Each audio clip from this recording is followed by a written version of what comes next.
तो हेलो नमस्कार दोस्तों, कैसे हो आप सब। आशा करता हूँ अच्छे होंगे। और एक बार फिर से आप सभी का स्वागत है द ऑप्टिक्स क्लासेस के यूट्यूब चैनल पर। और मैं जिस साइंस के टेस्ट सीरीज को लेकर चल रहा था, आज उसी सीरीज को मैं कंटिन्यू करने वाला हूँ। तो आइए, हमने 25 तक के क्वेश्चंस को करा दिया हुआ है। आइए देखते हैं अगले क्वेश्चन को। क्वेश्चन नंबर 26 देखिए दोस्तों, क्या कह रहा है क्वेश्चन। कृमि रूपी परिशेषिका किसका हिस्सा होता है दोस्तों। तो परिशेषिका का मतलब होता है दोस्तों अपेंडिक्स। क्या होता है दोस्तों, अपेंडिक्स होता है। परिशेषिका का अर्थ होता है अपेंडिक्स। और आपको पता है कि अपेंडिक्स किसका भाग होता है, हमने फिगर वाली चीजों में पढ़ाया हुआ है। अपेंडिक्स किसका भाग होता है दोस्तों, आहार नाल का भाग होता है। किसका भाग होगा दोस्तों, आहार नाल का भाग होता है। तो आपका ये क्वेश्चन का आंसर जो निकल के आ जाएगा दोस्तों, ऑप्शन नंबर ए हो जाएगा आपका आंसर 26। 27 नंबर सवाल को देखेंगे दोस्तों। अगला क्वेश्चन करेंगे, प्रकाश की ओर प्ररोह की गति को क्या कहते हैं। आपको पता है अच्छी तरीके से, मैंने आपको 4 अनुवर्तनों को पढ़ाया हुआ है। जलानुवर्तन, गुरुत्वानुवर्तन, प्रकाशानुवर्तन और रासायनिक अनुवर्तन। अच्छी तरीके से समझिएगा दोस्तों। प्रकाश की ओर की जाने वाली गति को पौधे के द्वारा, ये किसके द्वारा होती है दोस्तों, पौधे के द्वारा। पौधे द्वारा गतियां कुछ विभिन्न प्रकार की होती हैं। तो गतियों के बारे में हम चारों को चर्चा कर लेते हैं। पहली गति होती है दोस्तों प्रकाश की ओर। दूसरी गति होती है जल की ओर। तीसरी गति होती है पृथ्वी की ओर। और चौथी गति होती है जो रासायनिक अनुवर्तन कहलाता है, जो दोस्तों पौधे के वृद्धि से संबंधित होता है। तो उसको हम अभी नहीं लेंगे, छोड़ देते हैं उसको। आगे की तरफ बढ़ेंगे हम लोग तो उसके बारे में बात करेंगे हम। ध्यान रखिएगा दोस्तों, प्रकाश की ओर की जाने वाली गति को बोलते हैं प्रकाशानुवर्तन। और जल की ओर गति को हम लोग बोलते हैं जलानुवर्तन। एक एक क्वेश्चंस को अच्छी तरीके से समझते चलिएगा। पर पृथ्वी की ओर गति को हम लोग बोलते हैं गुरुत्वानुवर्तन। और जिस दिन ये आपके 80 क्वेश्चंस कंप्लीट हो जाएंगे, आपके पेपर के 40 क्वेश्चंस कैसे भी पेपर बना ले एग्जामिनर, आप 40 के 40 क्वेश्चंस को करने की हमारी फुल गारंटी रहेगी।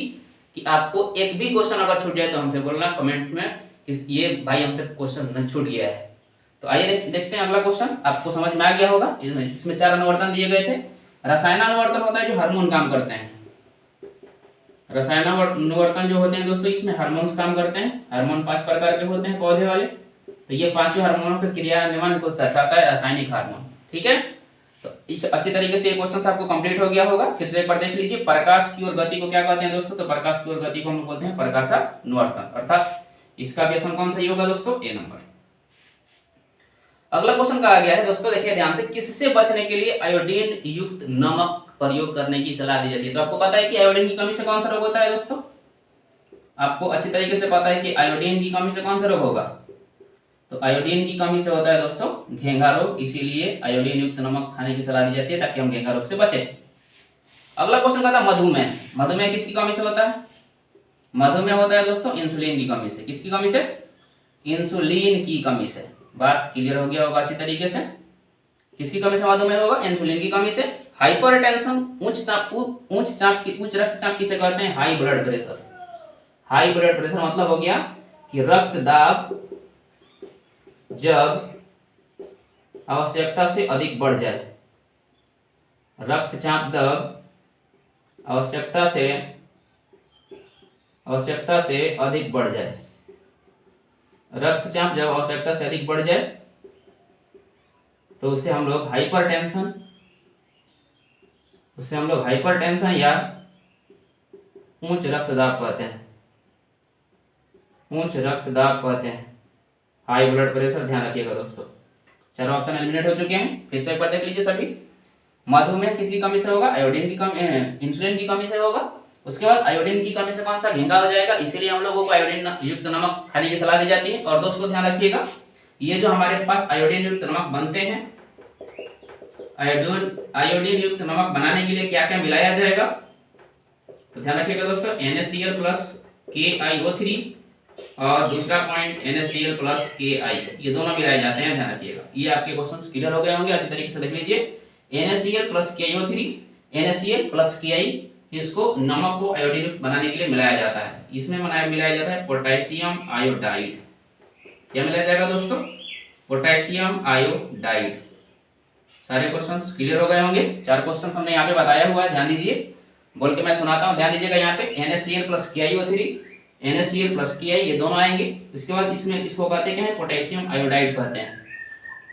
आगे देखेंगे नेक्स्ट पॉइंट, कहा गया है कि किससे बचने के लिए आयोडीनयुक्त नमक में प्रयोग करने की सलाह देते हैं? मधुमेह होता है इंसुलिन की कमी से, अभी आपको बताया था घेंगा किसकी कमी से? आयोडीन की कमी से।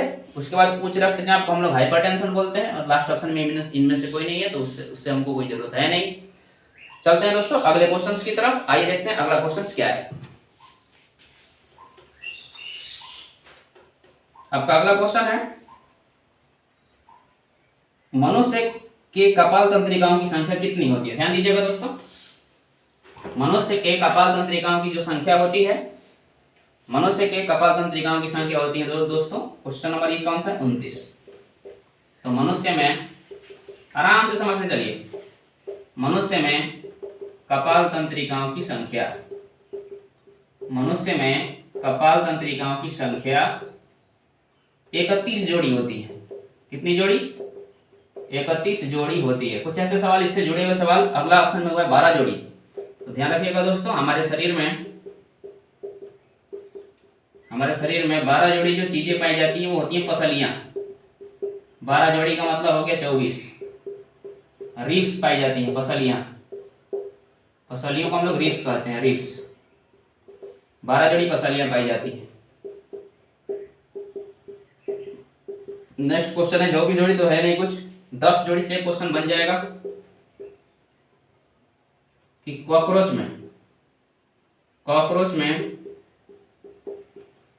में कितने जोड़ी श्वास रंध्र होते हैं? तो कॉकरोच में 10 जोड़ी श्वास रंध्र पाए जाते हैं, श्वास रंध्र पाए जाते हैं। 24 जोड़ी तो कुछ नहीं होता, लेकिन 23 जोड़ी होता है दोस्तों, ध्यान रखना। मनुष्य में गुणसूत्रों की संख्या जो होती है, मनुष्य में गुणसूत्रों की संख्या जो होती है दोस्तों 23 जोड़ी होती है। बात क्लियर हो गया होगा अच्छी तरीके से। आपको हमने सारे क्वेश्चंस को लिख दिया हुआ है, ध्यान दीजिएगा। क्वेश्चन में पूछा गया मनुष्य में कपाल तंत्रिकाओं की संख्या, तो 31 जोड़ी। दूसरा, हमारे शरीर में कितनी जोड़ी पसलियां? तो 12 जोड़ी पसलियां पाई जाती हैं। ऑप्शन में 12 जोड़ी था, उसको हम लोग रिब्स भी कहते हैं। फेफड़ा जिसके अंदर सुरक्षित रहता है, हृदय भी सुरक्षित रहता है। कॉकरोच में पाए जाते हैं 10 जोड़ी श्वास रंध्र, और मनुष्य के गुणसूत्रों की संख्या कितनी होती है दोस्तों? 23 जोड़ी। क्वेश्चन में अगर संख्या में आए तो 46। बात क्लियर हो गया होगा इसी तरीके से। आइए चलते हैं अगले क्वेश्चन पे। अगला क्वेश्चन पूछा गया, मस्तिष्क का कौन सा भाग गंध पहचानने का केंद्र है? तो गंध पहचानने का काम दोस्तों 30 नंबर सवाल में देखेंगे, गंध पहचानने का केंद्र, गंध पहचानने का केंद्र, गंध पहचानने का केंद्र दोस्तों कहाँ पाया जाता है? अग्र मस्तिष्क में लिख लीजिएगा दोस्तों, ये ध्यान रखना, अग्र मस्तिष्क में। गंध पहचानने का केंद्र अग्र मस्तिष्क में होता है।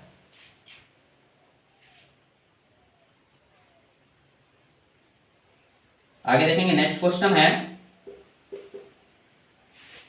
आपका अगला सवाल। क्वेश्चन है कि प्रथम मासिक धर्म का प्रकट होना क्या कहलाता है? तो प्रथम मासिक धर्म का प्रकट होना जो कहलाता है मेनार्थे कहलाता है। प्रथम मासिक धर्म का प्रकट होना दोस्तों ध्यान रखना, प्रथम मासिक धर्म, प्रथम मासिक धर्म का प्रकट होना मेनार्थे कहलाता है, मेनार्थे कहलाता है। और मासिक धर्म का रुक जाना, मासिक धर्म का स्राव बंद होना, मासिक धर्म का स्राव बंद होना मेनोपॉज कहलाता है दोस्तों, ध्यान रखना, मेनापॉज कहलाता है, मेनापॉज कहलाता है, मेनापॉज कहलाता है। ध्यान दीजिएगा, पहला क्वेश्चन क्या बनेगा? प्रथम मासिक धर्म का प्रकट होना क्या कहलाता है? तो मेनार्थे कहलाएगा। मासिक धर्म का स्राव अगर बंद हो जाता है एक निश्चित एज के बाद, 50-55 साल के बाद ये बंद हो जाता है, तो उसको हम मेनोपॉज कहते हैं, यानी कि अब वो मासिक चक्र आएगा नहीं। उसके बाद मासिक चक्र किसे कहते हैं? तो लगातार 28 दिनों के अंतराल पर, 28 दिनों के अंतराल पर स्त्रियों में होने वाले रक्त स्राव को मासिक चक्र कहते हैं, रक्त स्राव को मासिक चक्र कहते हैं। आपके ये तीनों चारों ऑप्शन कंप्लीट हो गए होंगे। फिर से एक बार सुन लीजिए सभी लोग। प्रथम मासिक धर्म का प्रकट होना मेनार्थे, मासिक स्राव का बंद हो जाना मेनोपॉज, और तीसरा 28 दिनों के अंतर पर होने वाले रक्तस्राव को हम बोलते हैं मासिक चक्र। आइए दोस्तों देखते हैं अगला सवाल। आपका अगला सवाल क्या है, देखते हैं अगला सवाल।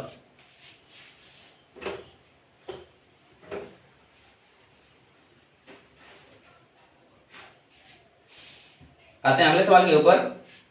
Question number 32। Question number 32 number सवाल में कहा गया है कि निम्न में कृत्रिम रूप से कायिक प्रवर्धन की विधि कौन सी है। तो कायिक प्रवर्धन की विधि 3 प्रकार की होती है दोस्तों। ये जो भी आपके ऑप्शन में दिए गए हैं सब कायिक प्रवर्धन की विधि दी हुई है। तो कायिक प्रवर्धन की विधियां कौन कौन सी हो सकती हैं, आप लोग ध्यान दीजिए। तो कायिक प्रवर्धन की विधियां ये तीनों होती हैं। कौन कौन सी होती है भाई, कलम लगाना, उसके बाद आगे दाब कलम, और उसके बाद कलम बंधन। ये तीनों होती हैं भाई, ये तीनों होती हैं कौन सी, तो ये आपको ध्यान रखना कायिक प्रवर्धन लगाने की विधि। एक क्वेश्चन और बनेगा यहाँ से कि वह कौन सा पौधा है जिसमें कायिक प्रवर्धन पत्तियों द्वारा होता है। किसके द्वारा, पत्तियों के द्वारा। किसमें कायिक प्रवर्धन पत्तियों द्वारा होगा, क्वेश्चन को ध्यान से सुन लीजिएगा। तो पत्तियों द्वारा कायिक प्रवर्धन एक ही पौधे में होता है जिसका नाम क्या है, तो पत्तियों द्वारा कायिक प्रवर्धन दोस्तों ब्रायोफिलम के द्वारा। पत्तियों द्वारा कायिक प्रवर्धन दोस्तों किसमें होगा, पत्तियों द्वारा कायिक प्रवर्धन ब्रायोफाइलम के द्वारा होगा, ब्रायोफाइलम में होगा, ब्रायोफाइलम में होता है। बात अच्छी तरीके से समझ में आ गया होगा आपको। क्वेश्चन में क्या कहा गया था कि निम्न में किसमें कायिक प्रवर्धन, कृत्रिम कायिक प्रवर्धन सब है। तो ये कृत्रिम कायिक प्रवर्धन दोस्तों ये तीनों होते हैं, ये ध्यान रखिएगा। कृत्रिम कायिक प्रवर्धन 3 होते हैं, कलम लगाना, दाब कलम और कलम बंधन। और एक क्वेश्चन यहाँ से आता है कि पत्तियों द्वारा कायिक प्रवर्धन किसमें होता है, तो ध्यान रखिएगा ब्रायोफाइलम में। किसमें होगा दोस्तों, ब्रायोफाइलम में। आइए देखते हैं अगला पॉइंट। नेक्स्ट क्वेश्चन में कहा गया है, क्वेश्चन नंबर 33 में कहा गया है कि निम्न में से कौन सी अधातु विद्युत का सुचालक होती है। ध्यान दीजिएगा दोस्तों, धातु के क्वेश्चंस। क्वेश्चन नंबर 33 नंबर सवाल में कहा गया है कि निम्न में कौन सी अधातु विद्युत का सुचालक है। तो एकमात्र ऐसी अधातु जो विद्युत का सुचालक है, विद्युत का चालक है, वो है ग्रेफाइट। कौन सी दोस्तों, ग्रेफाइट। और इसमें दिया है क्वेश्चन में क्लोरीन। तो दोस्तों क्लोरीन एक प्रकार की गैस है, और फास्फोरस सल्फर, ये तो आपके क्वेश्चन के एलिमिनेशन नहीं है। और यहाँ पे देखिएगा दोस्तों ग्रेफाइट जो है विद्युत और सबसे सर्वोत्तम चालक, अगर धातु की बात करें, सर्वोत्तम चालक धातु कौन सा होता है दोस्तों, तो ये रखना चांदी। क्या दोस्तों होगा, चांदी होगा। सबसे अच्छी चालक धातु कौन सी होती है, चांदी होती है। ये क्वेश्चन पेपर में बनता है, ध्यान रखिए। चलते हैं नेक्स्ट क्वेश्चन की तरफ। आपका अगला क्वेश्चन है क्वेश्चन नंबर 34। सक्रियता की श्रेणी में सबसे अधिक क्रियाशील धातु कौन सा होता है, तो ध्यान रखिएगा दोस्तों, सबसे अधिक क्रियाशील धातु होते हैं फर्स्ट वर्ग में, यानी कि छह धातुएं। कौन कौन सी होती हैं, सोडियम, पोटेशियम, लिथियम, ये सभी चीजें क्रियाशील में सबसे अधिक क्रियाशील धातुओं की कैटेगरी में आती हैं। ध्यान रखिएगा, सबसे अधिक क्रियाशील धातु जो होता है दोस्तों सोडियम होता है। सबसे अधिक क्रियाशील धातु कौन होगा, तो सबसे अधिक क्रियाशील धातु जो होता है दोस्तों, तो सबसे अधिक क्रियाशील धातु जो होता है सोडियम होता है। कौन होता है, सोडियम होता है। सोडियम का संकेत की अगर बात करें, सोडियम होता है। अभी नीचे लिख देते हैं सभी चीजों को, याद रखिएगा, इनके सभी सवाल इंपॉर्टेंट होंगे। सोडियम का संकेत होता है Na, परमाणु संख्या होता है 11, और इसका इलेक्ट्रॉनिक विन्यास की बात करें तो 2 8 और 1। और अंतिम कक्षा में कितने इलेक्ट्रॉन पाए जाते हैं, तो अंतिम कक्षा में इलेक्ट्रॉन पाए जाते हैं 1। अंतिम कक्षा में इलेक्ट्रॉनों की संख्या क्या है, 1 है। ये सभी क्वेश्चन पेपर के आए हुए सवाल हैं। तो पूछता है इसमें कि अंतिम कक्षा में सोडियम के अंतिम कक्षा में इलेक्ट्रॉनों की संख्या कितनी होती है। तो दोस्तों याद रखिएगा, अंतिम कक्षा में 1 इलेक्ट्रॉन होते हैं। उसके बाद ये धातु है, इनकी अंतिम कक्षा में 1 इलेक्ट्रॉन है, और एक ऐसी सबसे क्रियाशील ये धातु है जो कि हम लोग नाम देते हैं सोडियम। आगे देखिएगा, नेक्स्ट क्वेश्चन में है कॉपर। कॉपर दोस्तों होता है, कॉपर को हम लोग बोलते हैं तांबा। कॉपर को क्या बोलते हैं दोस्तों, तांबा। संकेत होता है Cu, और इसकी परमाणु संख्या दोस्तों होती है 29। ये भी पेपर का पूछा हुआ सवाल है। आगे देखते हैं, सोना दिया, Au दिया है दोस्तों। तो Au किसका संकेत होता है, सोना का होता है। सोना को अभी बताए थे आभूषण बनाने का काम आता है। सोना का उपयोग हम लोग कहाँ करेंगे, आभूषण बनाने में। सोने की परमाणु संख्या की बात करें तो 79 होती है दोस्तों, ध्यान रखना। नेक्स्ट क्वेश्चन है Hg को हम लोग क्या दोस्तों कहते हैं, पारा। Hg को क्या कहते हैं दोस्तों, पारा कहते हैं, ध्यान रखिएगा। Hg को हम लोग पारा कहते हैं। और इसकी संख्या, अब संख्या की बात करें परमाणु संख्या की, तो इसका 80 हो जाता है। और इसका अगर अयस्क की बात करें तो होता है दोस्तों सीने बार। पारे का अयस्क बहुत बार पेपर में आया हुआ है, सीने बार होता है, जिसका अगर हम लोग फार्मूले की बात करें तो होता है HgS। ये सारे ऑप्शन को हमने एलिमिनेट कर दिया हुआ है बहुत बेहतरीन तरीके से, आप लोगों को अच्छी तरीके से ये समझ में आ रहा होगा। कॉपर Cu 29, सोना Au 79, Na 11, सोडियम कहा जाएगा उसको, और लास्ट में दिया था पारा Hg 80। अब ये पारा से एक क्वेश्चन और दोस्तों आएगा, क्या आएगा ध्यान दीजिए कि पारा कमरे के ताप पर, याद रखिएगा, कमरे के ताप पर द्रव धातु क्या है दोस्तों, पारा है। कमरे के ताप पर द्रव धातु के रूप में क्या आएगा दोस्तों, पारा आ जाएगा। कमरे के ताप पर द्रव धातु कौन सा होगा, द्रव धातु होता है पारा। संकेत क्या होता है Hg, संख्या क्या होती है परमाणु संख्या 80। आगे देखते हैं नेक्स्ट क्वेश्चन, आइए देखते हैं अगले सवाल के ऊपर हम लोग चलते हैं। अगला सवाल क्या है, ध्यान दीजिए।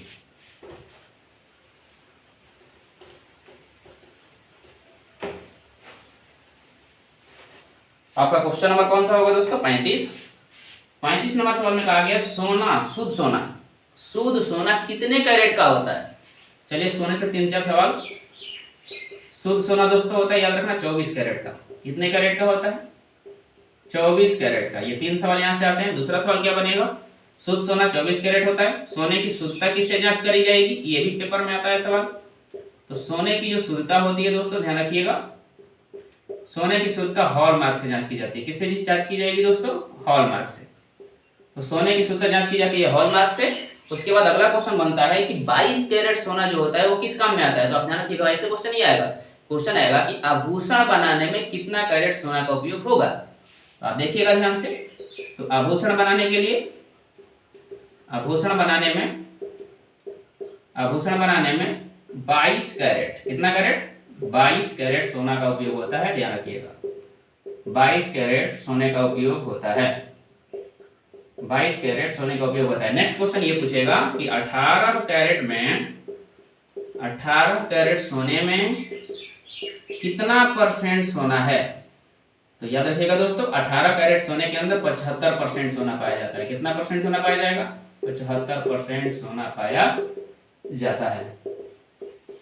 उसके बाद किसमें किसी चीज का मिश्रण मिला दिया जाता है, बस उसके बाद कहानी उसकी कंप्लीट हो जाती है। आगे देखते हैं नेक्स्ट क्वेश्चन जो दोस्तों दिया है 36 नंबर सवाल आपका, कि किस धातु को केरोसिन में डुबा के रखते हैं। तो बहुत ही चर्चित सवाल और बहुत ही वीवीआई पॉइंट, कि केरोसिन में डुबा कर रखे जाने वाले 3 तत्व होते हैं, वो कौन कौन से होते हैं जरा ध्यान दीजिए। और सबसे ज्यादा मात्रा में सवाल का आंसर क्या आया हुआ है वो भी बता देते हैं। देखिए ध्यान से, क्वेश्चन में कहा गया है कि किस धातु को हम लोग केरोसिन में डुबा कर रखते हैं। तो सोडियम एकलौता ऑप्शन आता है जो जिसको हम लोग केरोसिन में डुबा कर रखते हैं। सोडियम को केरोसिन में डुबा के रखते हैं, केरोसिन में डुबाकर रखा जाता है। क्यों रखा जाता है दोस्तों वो भी मैं बता देता हूं, ध्यान दीजिए। सोडियम को केरोसिन में डुबाकर इसलिए रखा जाता है क्योंकि जब ही सोडियम वायु के संपर्क में यानी ऑक्सीजन से ये क्रिया करेगा, स्वतः इसमें आग पकड़ लेगी। इसी के चलते, क्योंकि अब ये बहुत अधिक क्रियाशील है, इसी के चलते सोडियम को केरोसिन में डुबा कर रखा जाता है, क्योंकि केरोसिन में ऑक्सीजन नहीं पाया जाता है। ये भी सवाल पेपर में बन सकता है कि केरोसिन में ही क्यों रखा जाता है उसको। तो ध्यान रखिएगा दोस्तों, केरोसिन में उसको डुबाकर इसलिए रखा जाता है क्योंकि केरोसिन में ऑक्सीजन नहीं पाया जाता है, इसलिए इसमें आग नहीं पकड़ता है, और इसी के कारण उसको हम लोग केरोसिन में डुबा के ही रखते हैं। बात क्लियर हो गया होगा। आइए चलते हैं अगले क्वेश्चन पे। अगला क्वेश्चन में कहा गया है, क्वेश्चन नंबर 37 देखेंगे। क्वेश्चन नंबर 37 है कि अम्ल के जलीय विलयन में से निम्न में से कौन सा उत्पन्न होता है। तो अम्ल, ध्यान रखिएगा दोस्तों, 2 पॉइंट यहां से ध्यान रखेंगे। अम्ल जल में घुलकर ये H+ आयन देते हैं, और क्षार या भस्म जल में घुलकर देते हैं OH- आयन। और ये किसने परिभाषा दिया था, आर्हेनियस। किस वैज्ञानिक ने दिया, आर्हेनियस के अनुसार ये परिभाषा आता है कि आर्हेनियस के अनुसार अम्ल और क्षार की परिभाषा क्या होती है, ध्यान रखिएगा। तो आर्हेनियस के अनुसार अम्ल एवं क्षार की परिभाषा ये होती है कि अम्ल जल में घुलकर H+ आयन देता है, और भस्म या क्षार जल में घुलकर OH माइनस आयन देते हैं। तो दोस्तों ये क्वेश्चन आपको बिल्कुल क्लियर हो गया होगा। आइए देखते हैं नेक्स्ट क्वेश्चन की तरफ। अगला क्वेश्चन पूछा गया कि सबसे सबल अम्ल कौन सा है। अम्ल दो प्रकार के होते हैं दोस्तों, ध्यान रखिएगा। दोनों से एक क्वेश्चन बताता हूं मैं। अम्ल की कैटेगरियां बांटी जाती हैं। आपको बताए थे पीएच स्केल जब अभी पढ़ाए थे सेकंड लास्ट वीडियो के अंदर आपको बताए थे कि अब अम्ल जीरो पीएच मान किसके हिसाब से हम लोग डिनोट करेंगे। पीएच स्केल एक आता है जिसकी खोज फ्रेंसन ने 1909 ईस्वी में किया हुआ था, और पीएच स्केल का रेंज होता है 0 से लेकर 14 के बीच में। और उसके अलावा हमने क्या बताया था आपको कि 0 से लेकर 3 के बीच में, 0 से लेकर 3 या 4 के बीच में हम लोग अगर देखें तो प्रबल अम्ल की कैटेगरियां होती हैं, और 4 से ऊपर जाएंगे अगर 6 तक तो वो होती हैं दुर्बल अम्ल की कैटेगरियां। 7 पे आ जाता है उदासीन विलयन, बात समझ में आ रहा होगा अच्छी तरीके से। 7 पे उदासीन विलयन जो कि शुद्ध जल का पीएच मान होता है। इसके अलावा जब भी 7 से ऊपर बढ़ेंगे तो क्षार के रूप में बदल जाएगा, क्योंकि क्षार का पीएच मान होता है 7 से अधिक। तो 7 से अधिक इस क्षार का पीएच मान होता है, तो 7 के बाद 8, 9 और 10, 7, 8, 9 और 10 तक जाएंगे तो 10 तक जो क्षार होते हैं वो होते हैं दुर्बल क्षार। लेकिन जब ही हमने 11, 12, 13 और 14 तक पहुंचा तो वो हो जाते हैं प्रबल क्षार। तो आपको बिल्कुल अच्छी तरीके से समझ में आ गया होगा ये सभी चीजों के बारे में। आइए हम दो क्वेश्चंस को आपको लिख के बता देता हूं मैं। क्वेश्चन में क्या पूछा हुआ है कि निम्न में से सबसे सबल अम्ल कौन सा है, मतलब कि सबसे प्रबल अम्ल कौन होगा। तो ध्यान रखिएगा दोस्तों, सबसे प्रबल अम्ल जो होता है, सबसे प्रबल अम्ल जो होता है वो होता है HCl। सबसे प्रबल अम्ल कौन होता है दोस्तों, HCl। बात क्लियर हो गया होगा। इसमें लिखा हुआ है HF, HCl, HBr, HI, ये सब हाइड्रोजन ग्रुप से जुड़े हुए तत्व हैं। आगे पहला है फ्लोरीन, उससे ज्यादा क्लोरीन, क्लोरीन से ज्यादा ब्रोमीन, और लास्ट में आयोडीन। बात क्लियर हो गया होगा। प्रबल अम्ल की कैटेगरी में इसको हम लोग रखते हैं HCl को। उसके बाद दुर्बल अम्ल का एक फॉर्मूला आता है, दुर्बल अम्ल का याद रखिएगा। दुर्बल अम्ल में आता है एसिटिक अम्ल। दुर्बल अम्ल में कौन आएगा, एसिटिक अम्ल, जिसका फॉर्मूला CH3COOH होता है। बात आपको अच्छी तरीके से समझ में आ गया होगा। सबसे प्रबल अम्ल की बात करेगा HCl, सबसे दुर्बल अम्ल की बात करेगा अगर आपको तो CH3COOH में लेके चलेंगे। आइए देखते हैं नेक्स्ट सवाल। अगला सवाल में पूछा हुआ है दोस्तों 39 नंबर सवाल को अगर देखें तो उसमें पूछा शुद्ध जल का पीएच मान कितना होता है। तो अभी तो आपने समझाया था, अभी 39 नंबर सवाल को अगर देखें तो अभी तो हमने आपको समझाया था कि शुद्ध जल का पीएच मान जो कि होता है कितना, 7। शुद्ध जल एक उदासीन विलयन होता है, शुद्ध जल उदासीन विलयन होता है जिसका पीएच कितना होता है, 7 होता है। जिसका पीएच कितना होगा दोस्तों, 7 होगा। बिल्कुल आपको अच्छी तरीके से समझ में आ गया होगा। आइए देखते हैं अगला सवाल क्या है। Question number 40।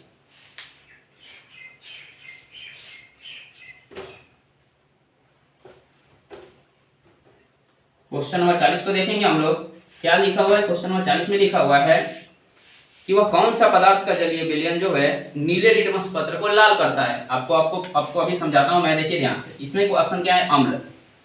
दोस्तों अम्ल क्या होता है, अगर लिटमस पत्र के सेंस में अगर बात करें तो अम्ल जो होता है नीले लिटमस पत्र को वो लाल करता है। नीले को क्या करेगा दोस्तों, वो लाल करेगा। बात बिल्कुल अच्छी तरीके से समझ लीजिएगा कि अम्ल क्या करता है, नीले को लाल करता है। और क्षार की बात करें या भस्म की बात करें तो भस्म क्या करता है दोस्तों, लाल को नीला कर देगा। लाल को क्या कर देगा, लाल को नीला कर देता है। अच्छी तरीके से समझ में आ गया होगा।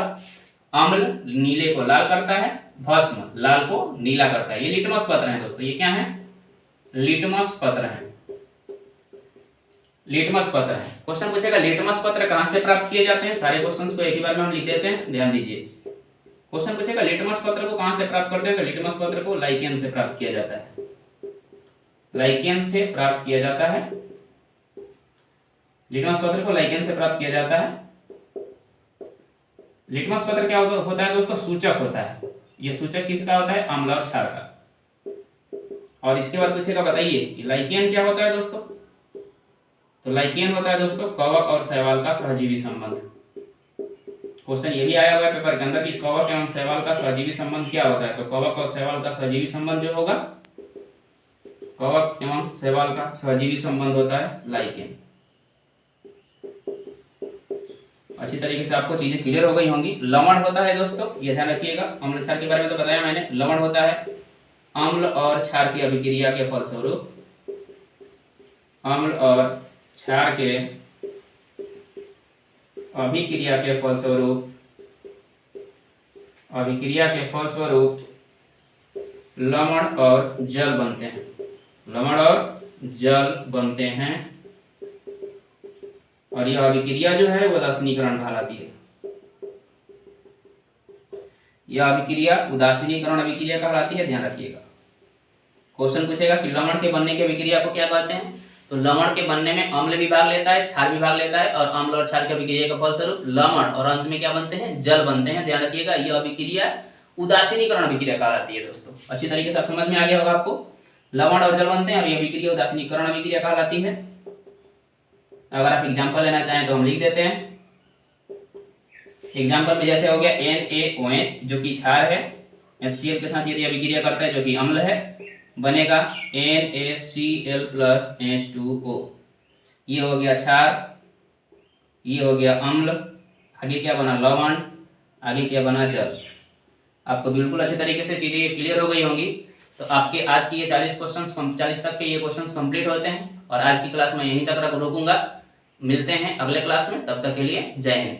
और यदि आपको ये सारी चीज़ें आपको क्लियर हो रही, मतलब बेहतरीन दिखाई दे रही हो अच्छी तरीके से, और आपको ये पूरा कंटेंट बेहतर लग रहा हो, तो थोड़ा सा मेरे चैनल को सपोर्ट करिए, और मेरे चैनल को थोड़ा सब्सक्राइब, शेयर एंड लाइक जरूर दबाएं, ताकि मेरा थोड़ा मोटिवेशन थोड़ा और ऊंचा हो और मैं और इस वीडियो पे ज़्यादातर काम करूँ। नमस्कार दोस्तों, धन्यवाद।